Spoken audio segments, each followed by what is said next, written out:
Children who should have died at the hands of killers but somehow lived. And not only lived, but turned their survival into strength. Tonight we're looking at 3 cases of unimaginable brutality, each one proving that even in the darkest moments, survival can change everything. Stick around. The last case is almost too insane to believe. And if you want more true crime survivor stories, hit like and subscribe now. The 8-year-old survivor, Jennifer Schuett. She was just 8 years old when the nightmare began. One summer night in 1990, in Dickinson, Texas, Jennifer Schuett was asleep in her bedroom when a stranger slipped through the window. He carried her into a nearby field. There he assaulted her, slit her throat, and left her for dead. Jennifer lay alone in the grass all night. Her airway was torn, her voice gone. She couldn't call for help. She couldn't even sit up. As dawn broke, children walking to school spotted her broken body. Miraculously, she was still alive. Doctors didn't know if she'd survive the blood loss. But she did. Unable to speak for months, Jennifer painstakingly recovered and began telling her story through writing. The investigation dragged on for years, but the case went cold. Jennifer never gave up. As an adult, she demanded new DNA testing, pushing investigators to keep her case alive. In 2009, nearly 2 decades after the attack, that persistence paid off. A DNA match led police to Dennis Bradford, a man living just miles away. He was finally arrested, though he later killed himself in jail before trial. Jennifer's survival wasn't just a miracle of chance. It was her determination, her refusal to let her attacker silence her, that solved the case.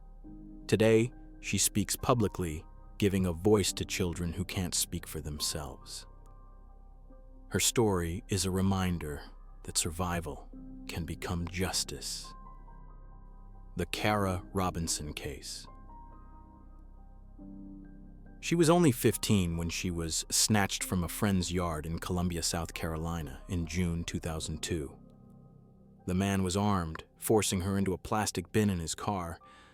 Most kids would have shut down in terror, but Kara Robinson stayed sharp. Trapped in that bin, she studied everything. She memorized the serial number stamped inside.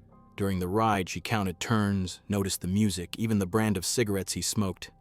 He took her to his apartment. For 18 hours, she endured unimaginable assault, yet she was always watching. On the fridge, she saw doctors' names. In the room, a guinea pig and a lizard. She even offered to do chores, lowering his guard so he thought she was broken. She wasn't. When he finally fell asleep, Kara slipped her restraints and ran. She led police straight back to his apartment, a crime scene mapped in her memory. Her kidnapper, Richard Mark Evanitz, fled and killed himself in a police chase. He was later tied to other murders, including the 1989 killing of 5-year-old Justin Turner, a crime that had haunted a community for decades and unfairly clouded the boy's parents with suspicion. Kara's courage not only saved herself, but helped close cases that had tormented families for years. Today, she is a mother of 2 and an advocate for survivors. She teaches others the tools she used. Staying observant, staying calm, staying alive. Her story is a blueprint for resilience under terror. The story of Mary Vincent. In 1978, Mary Vincent was just 15, hitchhiking her way through California. A man named Lawrence Singleton pulled up, offering her a ride. She never imagined what was coming. Singleton brutally assaulted her, then dragged her out of the van. With a hatchet, he hacked off both her forearms. Bleeding, broken, and naked, he hurled her into a 30-foot ravine. He thought no one could survive, but Mary refused to die. She dipped her severed arms into mud to slow the bleeding. She crawled back up the ravine, every step a fight to stay conscious.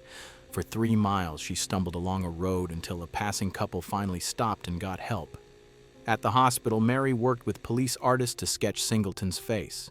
Her testimony in court, given with prosthetic hooks, helped convict him. Yet the justice system failed. He served only 8 years before walking free. Mary rebuilt her life as an artist, using her prosthetics to paint and create. But in 1997, Singleton struck again, murdering another woman, proof that Mary had been right when she warned he was still dangerous. Her story became a symbol of survival and a warning about leniency for violent offenders. Despite everything, Mary Vincent never stopped living, never stopped creating, never stopped fighting to be more than her trauma.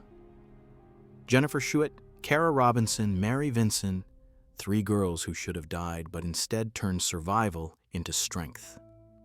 Each story is a reminder that while monsters walk among us, survivors do too. And sometimes, survival is the ultimate act of justice. Which case shocked you the most? Also, if you want more true survival stories, don't forget to subscribe and hit the like button. This has been Altered Reality.